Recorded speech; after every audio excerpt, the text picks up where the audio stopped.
Alhamdulillah rabbil alamin. Alladzi khalaqa fasawwa wa qaddara fahada wa ma tafahya.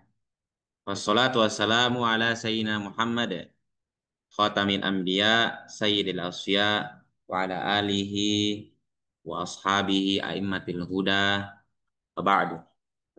Allahumma akhrijna min dhulumatil wahmi wa akrimna binuril fahmi waftah alaina bima'rifatil ilmi hassin akhlaqana bil hilmi waj'alna mimman yastami'una al-qawla fayattabi'una ahsanahu birahmatika ya arhamar rahimin.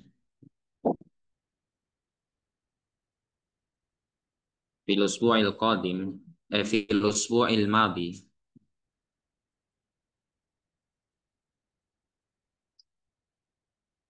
bahatna an mada an anil irthi lakin qalil nabahat fi.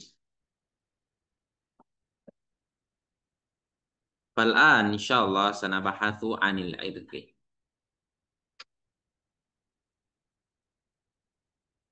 Pekan lalu kita sudah membahas mengenai apa? Mengenai warisan. Kita mazilna fi kitab Irsyadin Nahid ila ilmil faraid. Kita masih berkenaan dengan kitab Irsyad An-Nahid ila ilmil faraid. Berarti ilmu faraid, ilmu faraid.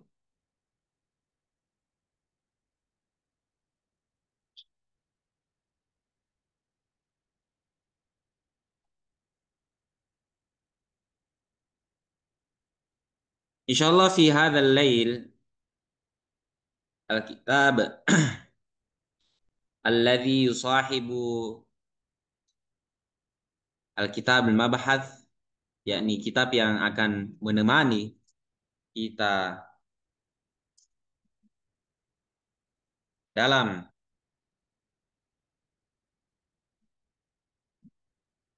pembahasan Irsyadun Nahid ini. Saya ambil buku kitab Taisirul Mawarid. Taisirul Mawarid.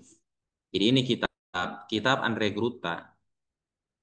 Ini sebuah kitab yang ringkas, tetapi harus disyarah dengan syarahan yang mungkin lebih banyak. Maksudnya tahu maksudnya syarah kan? Syarah itu kan dijelaskan. Contoh misalnya kalian hal hafiztum jami'an matnal al-ajurumiyah. Apa kalian sudah hafal matan al-ajurumiyah? Atau mungkin au yumkinu alaikum mata au yumkin minkum qad darasu hadza qad darastum hadzal matan. Atau mungkin kalian sudah mempelajari matan al-ajurumiyah. Ya, matan al-ajurumiyah. Tahu matan al-ajurumiyah? Tahu. Yang tidak tahu siapa yang tidak tahu matan al-ajurumiyah sih? Tidak tahu. Berarti kamu bukan pesantren. Karena matan al-jurmiyah itu adalah kitab yang paling pertama dipelajari ketika mau belajar nahu saraf. Semua pesantren tahu yang namanya matnul al-ajurumiyah. Matan al-ajurumi itu matan, isinya adalah pembahasan nahwu dan sorof sekilas. Itu kecil sedikit saya kitab. Kalau sudah pernah buka itu kitab, otomatis kita sebagai orang yang mempelajari kitab ini itu pasti punya syarahan atau kitab syarah. Apa itu kitab syarah? Kitab yang menjelaskan atau kitab pendamping yang menjelaskan matan ala jurumiyah seperti kitab Tuhfatus Saniyah, At-Tuhfatus Saniyah. Kitab Tuhfatus Saniyah itu seperti ini, dia tipisnya, tebalnya. Dia menjelaskan juga matan al-jurumiyah. Jadi di dalam mata apa? Di dalam Tuhfatus Saniyah itu menjelaskan tentang matan jurumiyah. Itu salah satu kitab syarah. Termasuk juga kitab yang menjelaskan atau kitab syarah yang menjelaskan matan al-Jurumiyah itu adalah Mukhtasarun Jiddan. Pernah dengar Mukhtasar Jiddan? Itu dipakai sini. Belum dipakai, tapi sudah ada kitabnya. Nah, itu Mukhtasarun Jiddan itu adalah kitab syarah, kitab penjelas. Siapa yang menjelaskan? Apa yang menjelaskan? Matan al-Jurumiyah. Itu.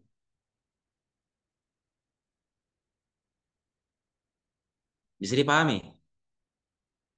Nah, sama seperti kitab Irsyadun Nahid ila Ilmil Faraid ini, itu kitabnya tidak terlalu tebal. Mungkin hampir hampir bisalah seperti Matan al-Jurumiyah tebalnya. Bukan tebalnya, tipisnya. Tipis dia. Makanya kitab seperti Irsyadun Nahid ila Ilmil Faraid ini butuh yang namanya kitab syarah atau kitab pendamping. Nah itu. Karena kalau kita sekedar baca kitab ini saja tidak ada kitab kitab yang bisa membantu kita dalam memahami Irsyadun Nahid ilal Faraid itu sepertinya sulit.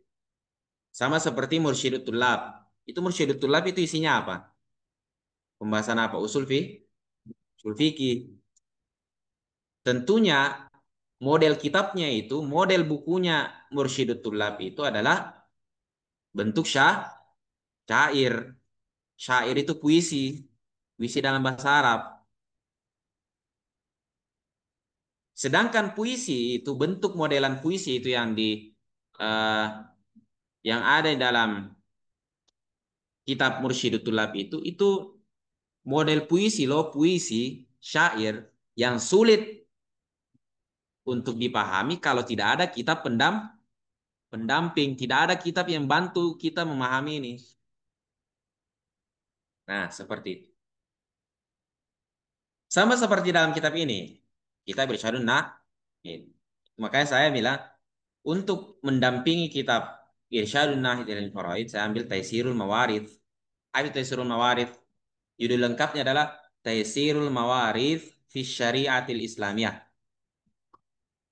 Memudahkan untuk bagi-bagi warisan. Memudahkan untuk bagi-bagi warisan. Namanya juga Taisirul Mawarith. Mudahkan untuk bagi-bagi warisan. Jadi dengan kitab ini kita bisa mudah untuk bagi-bagi supaya tidak ada supaya tidak ada persekongkolan, pertikaian, perkelahian antar satu sama lain. Yang dikarang oleh, kalau saya sebut-sebut begini tuh nama-nama kitab itu kata itu. Nama kitabnya, pengarangnya itu bermanfaat nanti itu. Nama kitabnya itu Taisirul Mawarith. Taisir, Taisirul Mawarith. Jangan kamu potong-potong kata-katanya. Nanti lain lagi pikiranmu. Taisirul Mawarith fi Syariatil Islamiyah. Taisirul Mawarith fi Syariatil Islamiyah. Yang dikarang oleh Dukturah Majidah Amir. Berarti siapa ini? Laki-laki atau perempuan ini? Perempuan. Kenapa saya ambil kitab ini? Kitab Taisirul Mawarith untuk mendampingi kitab Irsyadun Nahid ilal Faraid. Pertama karena adalah mudah. Mudah dipahami, mudah dipakai. Mudah dipakai. Tapi kalau menurut kalian mungkin sulit ya? Iya sulit. Apa yang sulit? Cari baca. Bacanya sulit. Tipis loh ini, tipis. Mudah ini, mudah. Mudah dan tipis. Kalau misalnya memang punya dasar ilmu baca itu lagi. Dikarang oleh perempuan wanita. Berarti kitab ini tentunya kalau saya melihat bahwa dari aspek psikologis, tahu psikologis? Psikologis. Jangan kamu ingatnya psikopat. Eh, psikologis, psikopat itu satu. satu akar kata itu. Kalau psikopat itu gangguan jiwa, psiko jiwa, pat gangguan, berarti gangguan jiwa. Kalau psikologi berarti ilmu jiwa, ilmu jiwa. Dari aspek, kalau saya lihat dari segi aspek psikologis dari kejiwaan penulis, biasanya perempuan itu kalau menulis sebuah buku, itu biasanya dia teliti. Itu kehebatannya perempuan dalam menulis. Terus bahasa yang disampaikan perempuan ketika menulis itu adalah bahasa yang mudah dipahami, mudah dipahami dan tentunya bahasanya itu menyentuh di dalam biasanya begitu. Itu dari segi psikologis penulis, jiwanya penulis bagaimana. Kan orang kalau menulis kan, kamu pernah menulis tidak? Iya jelas. Tapi pernah kamu tidak mengarang sebuah kisah? Pernah tidak mengarang sebuah kisah? Kalau mengarang sebuah kisah itu pakai perasaan tidak? Pakai. Itu hanya sekedar pembuka saja. Saya bawa ini kitab. Yang pertama karena kitab ini mudah dipakai. Yang kedua adalah karena kitab ini adalah hadiah. Saya sedikit pamerkan saja ini. Sedikit pamerkan. Ini adalah hadiah dari guru besar Dede Mangkoso. Adalah Ustadz Muhammad Ash'ari. Beliau langsung kasih saya kitab ini. Sebagai penghargaan saja, ini sedikit. Astagfirullah dulu, astagfirullah dulu. Jadi ini kitab adalah hadiah dari guru besar Nahwu dan Faraid di Mangkoso. Kalau kamu pernah lihat tabel Faraid, pernah lihat?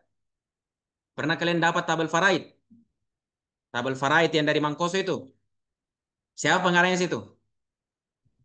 Makanya lihat pengarangnya. Perhatikan situ Muhammad Ash'ari.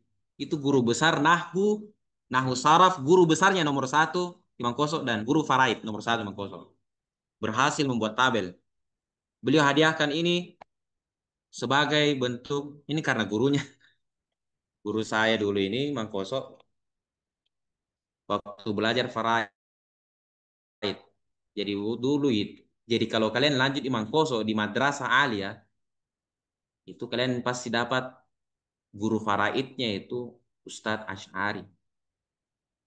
Beliau itu pintar matematika, pintar bahasa, pintar juga bahasa Inggris semua. Wah, multi talenta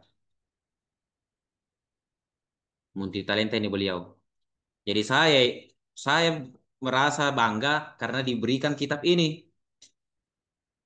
Atas pencapaian apa? Kalau biasa diberi hadiah itu biasa ada pencapaian.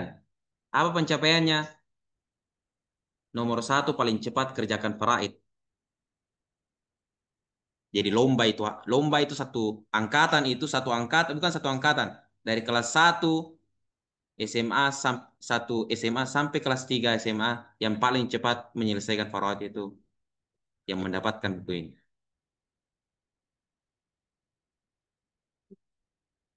dengan soal yang sulit.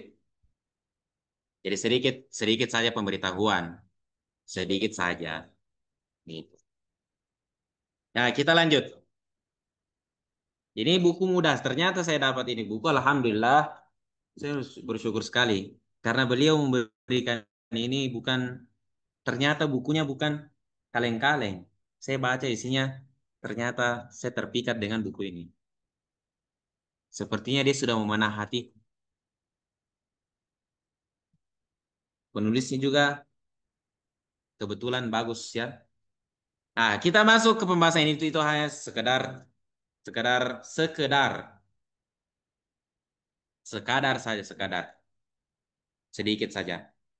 Kita masuk sedikit tadi mengenai masalah warisan. Kita sudah masuk warisan nih. Ya, masuk warisan. Berarti kalau masuk warisan itu masuk warisan berarti kita sudah masuk intinya. Berarti siap bagi-bagi uang toh? Ya toh? Sudah mau dibagi-bagi uang? Adakah uang? Sebelum itu ingat, sunnah memberi wasiat. Sekarang kita ini sudah hampir kemarin itu. Jadi persiapkan wasiat sebelum hampir saja kemarin itu hampir terjadi istilahnya double W double double double apa itu? Double W three. Apa itu artinya?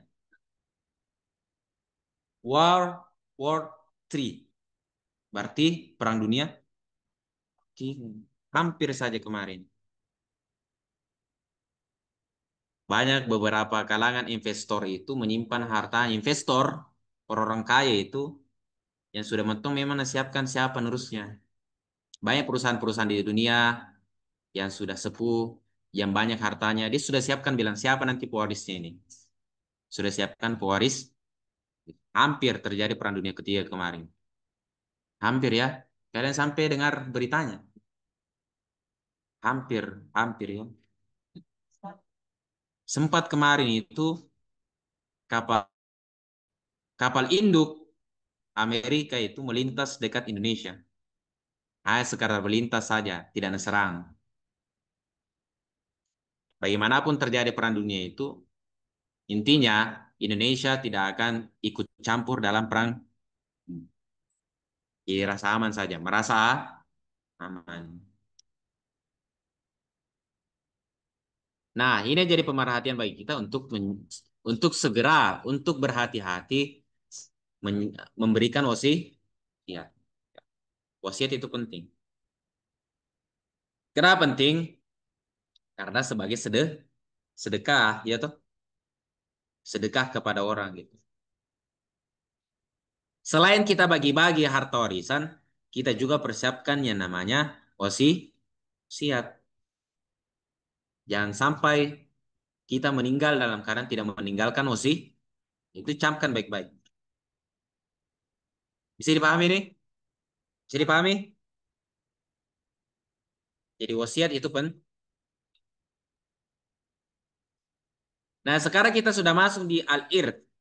Jadi al-irth itu sudah dibahas di mal farqu bainal irth wa tirkah. Apa perbedaan al-irth dengan tirkah? Sudah dibahas kan? Kalau tirkah itu peninggalan secara keseluruh, mau utangnya, mau harta pegadaiannya, biaya pengurusan jenazah dan lain-lain. Itu dimasukkan dalam tirkah. Beda halnya kalau al-irth. Al-irth itu harta warisan peninggalan. Yang mana itu? Yang sudah siap dibagi-bagi. Sudah siap bagi-bagi. Ini orang perebutkan nih harta warisan. Cepat-cepat ambil warisan. Tahu tidak? Istilahnya itu begini. Saya tidak tahu ya. Kalau ada misalnya, kalau kalian orang perantauan, misalnya kalian orang Papua, ada orang Papua di sini. Misalnya ada orang Papua ya, coba saya sebutkan. Misalnya orang Papua, dia merantau ke Sulawesi, Makassar. Sulawesi atau Makassar. Dia merantau ke Sulawesi atau Makassar saja. Ketika ini orang meninggal di Makassar, seluruh keluarganya datang dari Papua.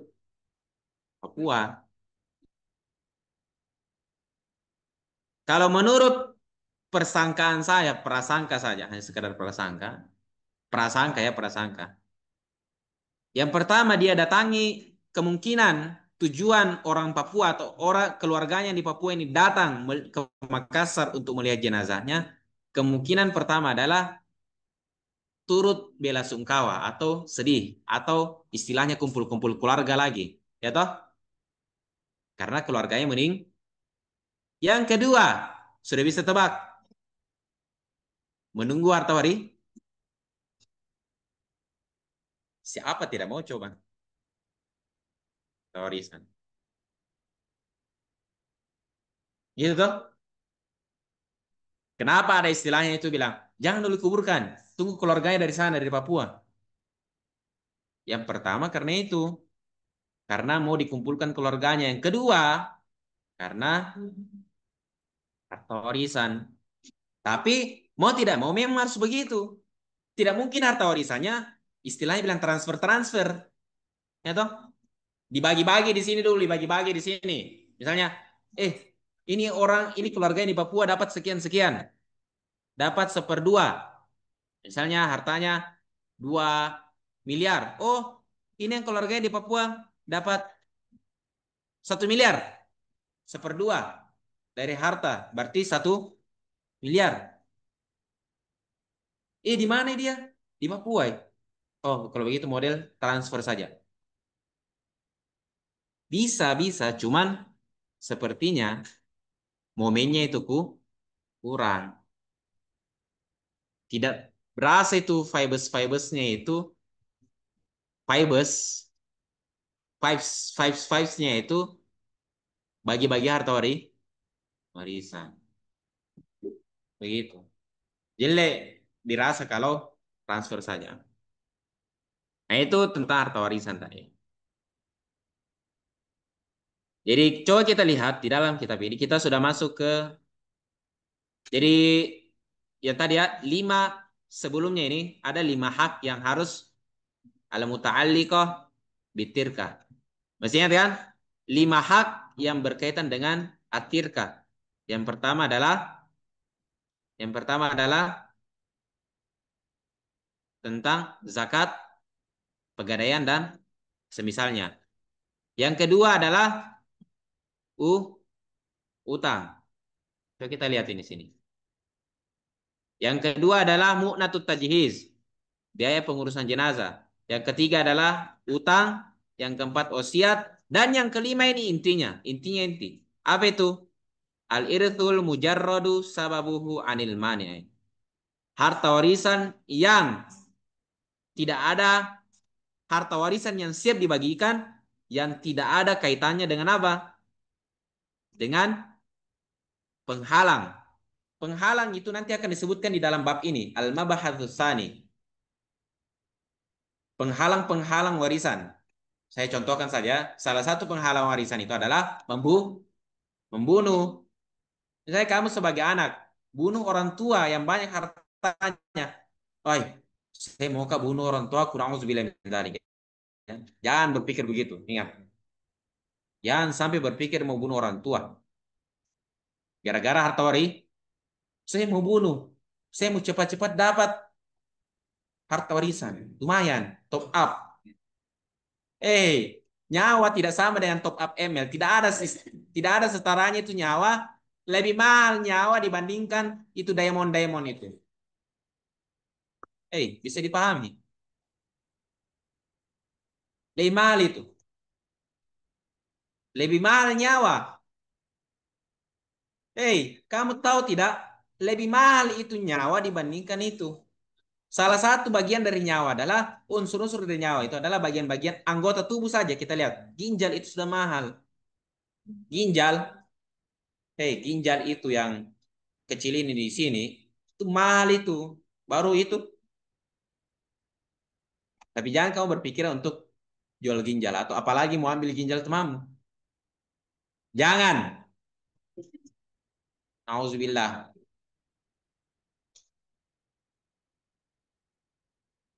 Seterpuruk apapun kalian, ini sekadar rahasia saja. Seterpuruk apapun, sekira apapun, semiskin-miskin apapun kalian, jangan sampai menghalalkan segala cara untuk mendapatkan sekebelet apapun kalian ingin top up ML atau FF atau PUBG dan sebagainya. Jangan sekali-kali menghalalkan sesuatu yang haram. Bersabar. Sah? Makanya itu salah satu hikmah. Ya, coba perhatikan. Coba perhatikan ini. Salah satu hikmah adanya pembagian harta warisan langsung dari Allah Subhanahu wa taala. Jadi ingat ya, pembagian harta warisan itu siapa yang buat? Siapa yang buat? Allah Subhanahu wa taala. Allah pemilik harta harta semuanya. Salah satu hikmah dibagikan harta warisan langsung dari Allah adalah menguji kesabaran manusia. Manusia. Karena manusia itu tidak tahan dengan namanya harta. Coba saya tanya kamu, lebih penting harta atau wanita? Atau kamu perempuan? Atau saya tanya perempuan dulu, lebih penting harta atau laki-laki? Masih mau? Masih mau? Perempuan saya bilang lebih penting harta. Kamu pilih apa? Wanita.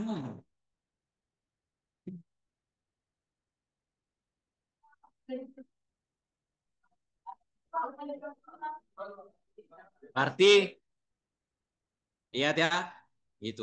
Perempuan cari harta, bukan cari kamu.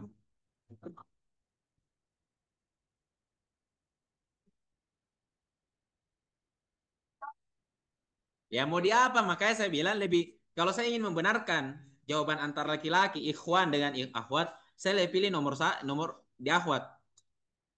Harta lebih penting dibandingkan wanita. Iya, jelas. Karena apa? Kamu kalau punya wanita, mau apa? Mau kamu hidupi apa itu wanitamu itu? Hah? Mau kamu kasih makan apa? Kasih makan daun-daun sapi itu.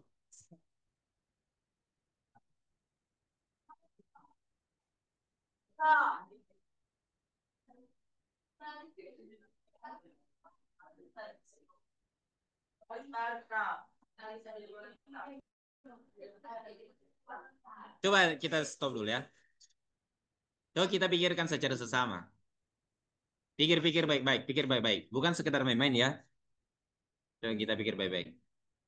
Kenapa saya lebih memilih harta dibandingkan wanita? Dikarenakan harta itu adalah sesuatu yang yang paling pertama bisa menjamin kita masuk wanita.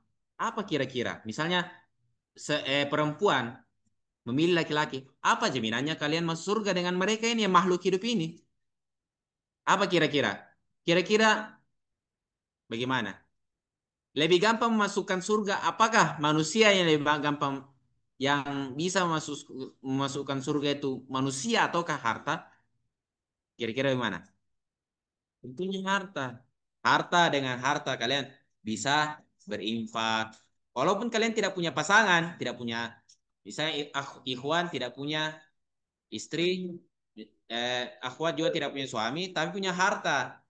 Dia bisa hidupi dirinya, keluarganya, nafkahi orang tuanya, berinfak banyak-banyak, ya tuh. Seharusnya laki-laki ikhwan ini berpikir dengan secara berpikir sadar memang dari awal bahwa harta lebih penting daripada wanita. Meskipun meskipun ya, saya tidak menutup kemungkinan bahwa kalau kalian sudah punya harta, kalian harus juga menikah.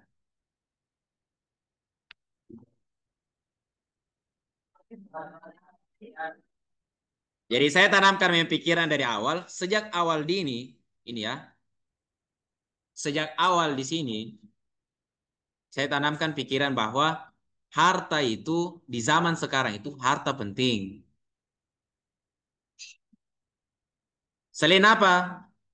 Selain sebagai investasi dalam kehidupan sehari-hari, investasi, tahu investasi kan? Keberuntungan dalam sehari-hari. Selain harta itu sebagai keberuntungan kita dalam sehari-hari, juga sebagai investasi masa depan untuk anak-anak kita. Suatu saat keturunan kita nanti. Seperti apa? Harta warisan. Kalau kamu sudah tidak punya harta, punya istri, ada istri atau punya suami, kemudian meninggal, kalian meninggal, tidak punya harta, nanti datang keluarga-keluarga, ada jika harta warisannya? Tidak ada. Jangan paling kuburkan nih. Begitu. Sekarang zaman sekarang ini butuh yang namanya harta. Jadi pemikiran yang salah adalah ketika kita memikirkan bahwa lebih penting kita belajar fokus-fokus belajar, tidak memikirkan harta, itu salah, pemikiran salah. Pemikiran salah bahwa tidak boleh kejar dunia. Siapa bilang? Siapa bilang kalau dilarang kejar dunia? Siapa? Siapa yang larang? Haram tidak mengejar dunia? Haram tidak? Tidak haram.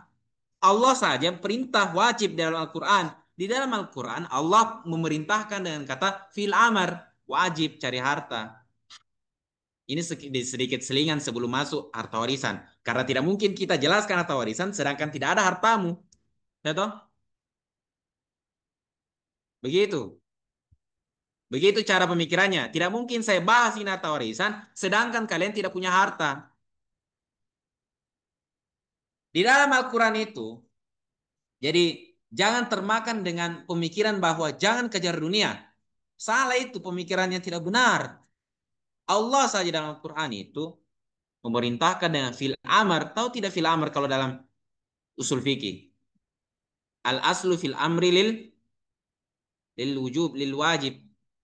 Pada dasarnya kata perintah itu adalah wajib. Apa firman Allah? Wa batagi fima atakallahu darul akhirah, surat Al-Qasas.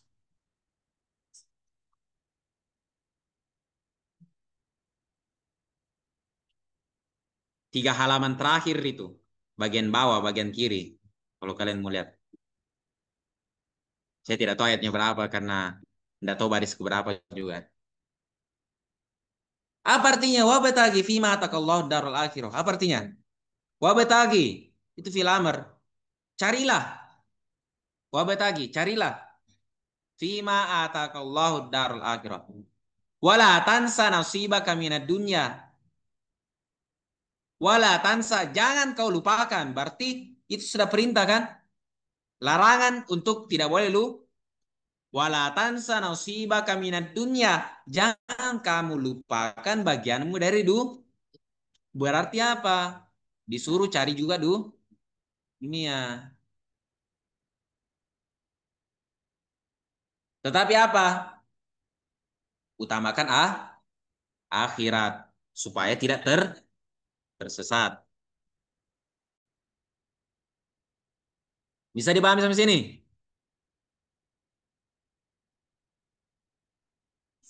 Saya teringat ya dengan sebuah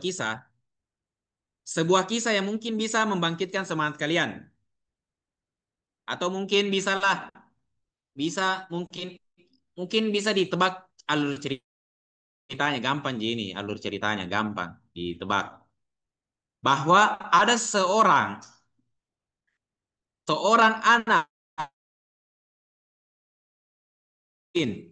tidak ada uangnya, bahkan sampai hari-hari itu mengemis atau minta pinjaman kepada keluarga.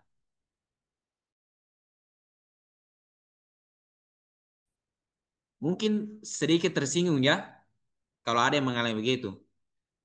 Mungkin orang tuanya ini seorang anak hidup dalam keadaan miskin, orang tuanya tidak punya apa-apa untuk membiayai dirinya. Cari makan saya susah. Bukan miskin sih lagi namanya, fakir.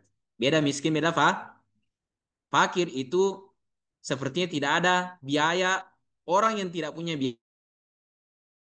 Kalau miskin itu masih punya biaya untuk menghidupi kebutuhan. Dia fakir dia. Orang tuanya tidak punya harta untuk menghidupi sehari-hari. Bahkan untuk makan pun kadang dua, kadang satu kali 2 hari baru makan. Berarti apa? Dalam 2 hari itu hanya satu kali si anak ini melihat suatu hari melihat seorang yang kaya melintas di depan rumahnya, melintas di depan rumahnya, membawa mobil berderet di belakang, ikuti juga di belakang mobil, lewat depan rumahnya, lewat depan rumahnya. Bukan hanya mobil saja yang lihat, ternyata orang kaya itu dia turun dari mobil. turun dari orang kaya yang turun dari mobil, bukan pembantu. Biasa kalau orang kaya turun, sebelum orang kaya turun kan biasanya ada itu ajudan, ya kan? Orang kaya ini, seorang yang kaya ini turun dari mobil, dia yang turun langsung, tidak ada ajudan yang buka mobil. Seketika anak itu melihat, loh, tidak ada pengawalnya. Di belakang berderet mobil. Ternyata orang yang kaya ini, dia keluar duluan dari mobil, membukakan pintu mobil untuk siapa? Untuk ibunya dan bapaknya. Tapi sebenarnya cerita ini, yang bos di situ adalah anaknya. Itu yang orang kaya. Bukan ibunya. Ibunya dia memuliakan. Anak ini berpikir bahwa dia tidak berpikir bahwa beban hidup ya. Jangan, Pak. Dia tidak pernah berpikir bahwa sepertinya saya beban hidup. Sepertinya saya harus bunuh diri deh. Karena kalau ada jaga saja ini, kayaknya beban hidup untuk orang tuaku. Tidak, dia tidak berpikir itu. Setelah melihat kejadian itu, langsung dia betul-betul bekerja. Dia minta izin ke orang tuanya untuk pergi merantau keluar. Untuk apa? Untuk bekerja, belajar. Dia bekerja sambil belajar. Kalau ada gajinya dia gaji. Ketika sudah ada gajinya dia bayar untuk apa? Untuk belajarnya.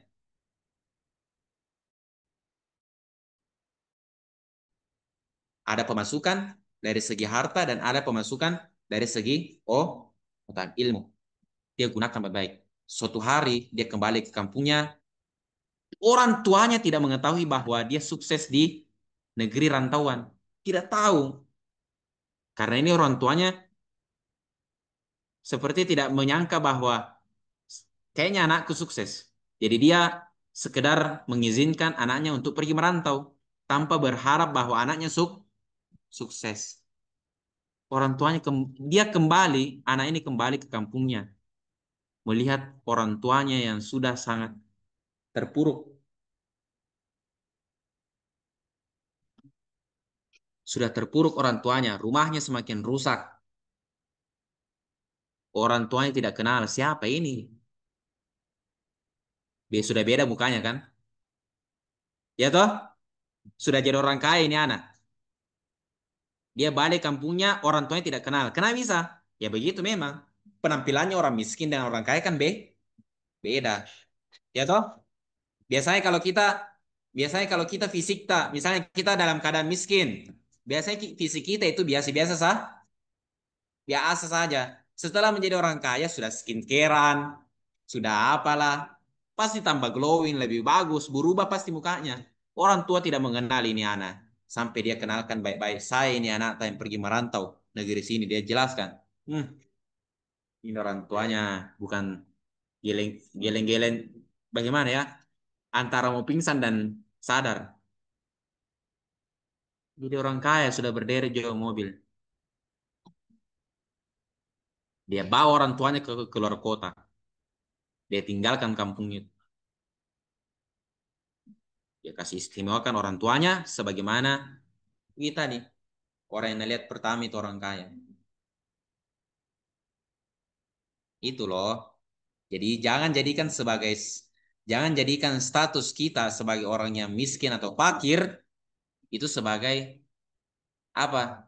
Sebagai bahan untuk kita malas-malasan. Bisa dipahami sampai sini.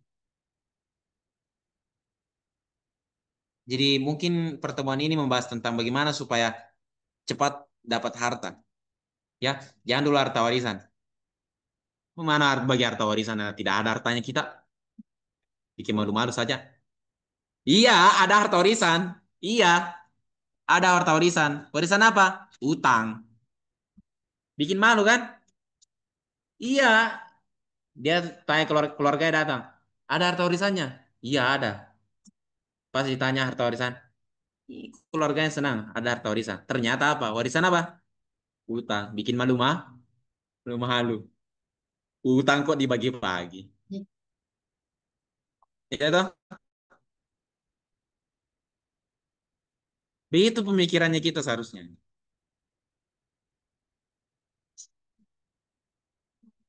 Saya juga berpikir seperti itu. Berpikir bagaimana caranya supaya bisa kita menjadi orang yang kaya dan islami. Bisa dipahami sampai sini? Jadi semangat ya. Kalian tahu ya, Alhamdulillah semua yang saya dapatkan di sini dari HP, laptop dan sebagainya itu saya yang beli sendiri. Tidak ada dari orang tua saya. Karena saya tahu orang tua saya itu sepertinya tidak cukup untuk membiayai saya. Bisa dipahami sampai sini? Semua yang ada depan Anda ini itu saya beli sendiri. Karena apa? Saya berpikir bahwa tidak boleh manja kepada orang tua. Bukan artinya kita sombong. Artinya ini kita memberikan motivasi bahwa jangan berpikir seakan-akan bahwa kalau orang tua kita kaya, kita manja-manja saja dengan harta orang tua.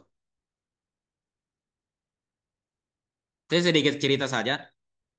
Dulu waktu saya SMP itu, bukan saya SMP, waktu saya SD. Waktu saya SD itu, sepulang dari sekolah, langsung saya pergi ke pasar. Orang tua saya apa? Kerja sendiri, ada kerjaannya. Sepulang dari sekolah, saya pergi pasar untuk apa? Untuk jual. Jual apa? Jual mantel, mantel yang plastik itu. Jadi ada seperti pimpinan atau apalah gitu. Saya tawarkan diri untuk jual. Masih SD saya jual. Pulang sekolah saya tanya pimpinan saya itu yang jual-jual mantel plastik. Saya bilang, mau kak bantu ki? Jual. Keliling-keliling kak di pasar. Saya keliling di pasar itu. Keliling di pasar untuk jual itu. Pulang dari sekolah siang sampai sore. Mau maghrib baru pulang. Sampai habis betul-betul itu. Itu saya laksanakan itu kerjaan saya waktu SD sampai di SMP pun masih begitu. Masih begitu. Cari uang dari sejak kecil. Waktu SMA di Mangkoso itu tidak lagi saya menjual karena sudah pesantren, tapi saya masih memikirkan bagaimana caranya supaya dapat uang sendiri dengan cara apa? Dengan cara bantu jual buku. Ada saya pembina itu, pembina saya. Itu jual buku, saya bilang, aku bantu untuk jual buku. Nanti saya dapat uangnya masuk. Saya kalau ingat tahu toh, tahu bagaimana caranya, bagaimana itu bayangannya itu seorang anak SD yang pergi pasar jual-jual man mantel, baru bajunya masih lusuh-lusuh. Ya toh, terbayang tidak bagaimana bagaimana seorang seorang Rido ini yang miskin, yang kayak anak pasaran, pergi jual-jual sana. Terbayang tidak? Bagaimana bayangannya itu bawa mantel itu waktu musim hujan. Waktu tidak musim hujan apa yang saya jual? Saya pergi lagi datangi penjual-penjual kalung, penjual gelang. Saya bilang saya tawari. Untuk jual keliling-keliling pasar, cari uang di pasar, bayangkan.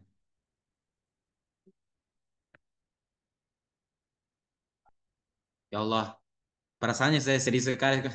Sedih rasanya kalau begitu. Saya mau nangis rasanya. Ternyata anak sekecil itu sudah sudah tidak berjualan di pasar lagi. Ya Allah,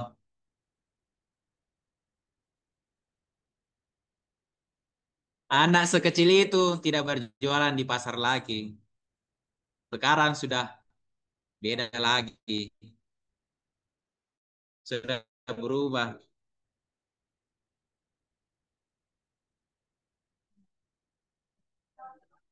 Kalian waktu SD apa dibikin? Waktu SD.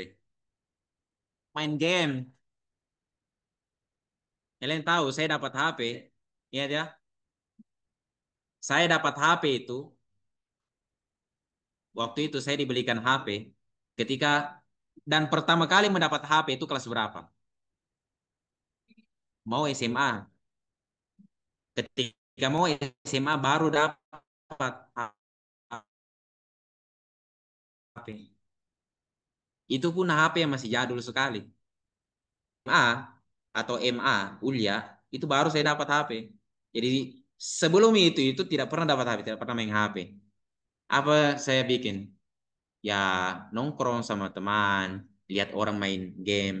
Ini kau bayangkan itu, teman-teman saya main HP, urus saya nonton-nonton begini. Kasihan toh, terbayang tidak bagaimana orang itu, seorang anak yang tidak punya HP, lantas dia pergi apa? Melihat saja teman-temannya main mabar apa di situ.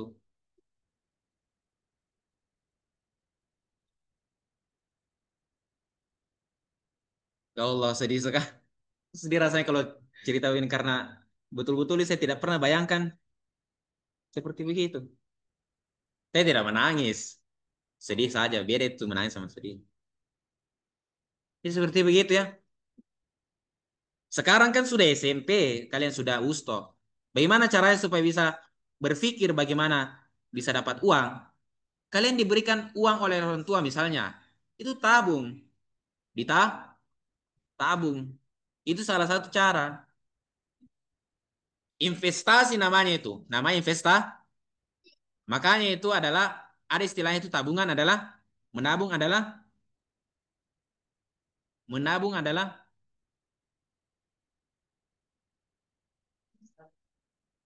ada itu istilahnya itu menabung adalah masa masa depan. Hey, jangan kalian berpikir untuk mendapatkan harta yang haram.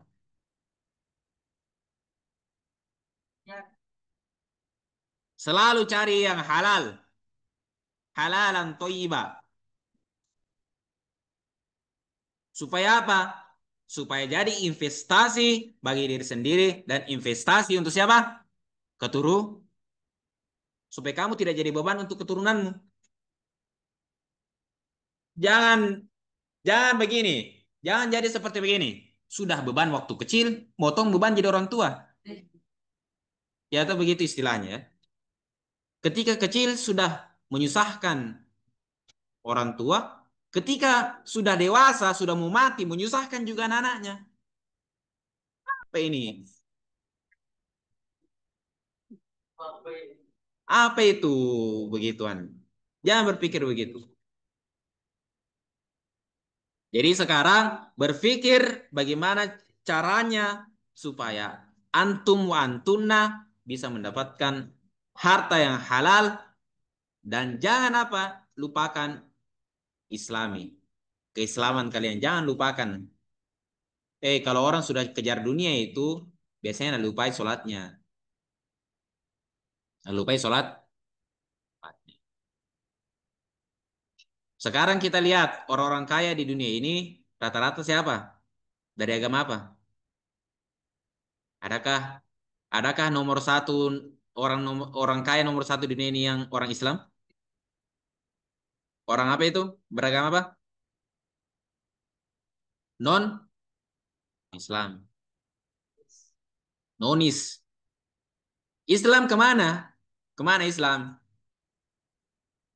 Kemana Islam? Mana harta-hartanya? Mana orang-orang kaya Islam? Ya ada. Apakah mereka bisa mengalahkan orang yang non-Islam itu? Sulit. Karena apa? Masih memikirkan yang namanya perdebatan. Dia lupa dengan dunianya dan sebagainya. Begitu.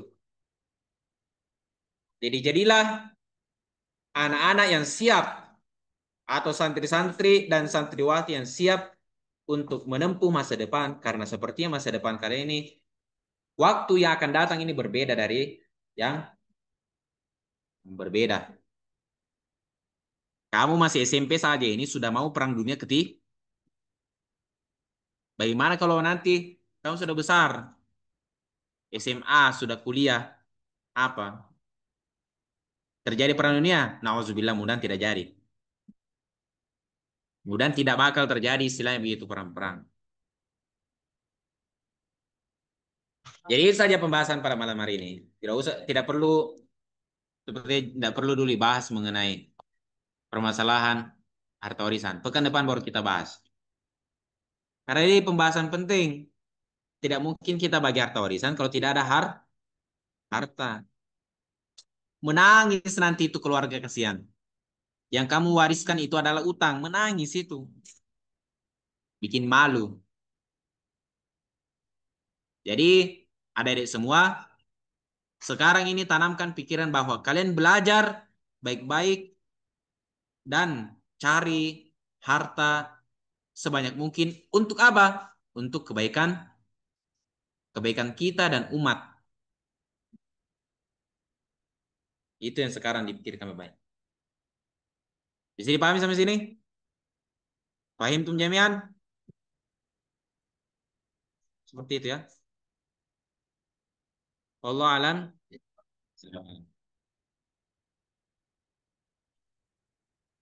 Indonesia Karim, A'udzubillahi minasyaitonirrajim. Bismillahirrahmanirrahim. Alhamdulillahirabbil alamin. Shallallahu alaihi wasallam.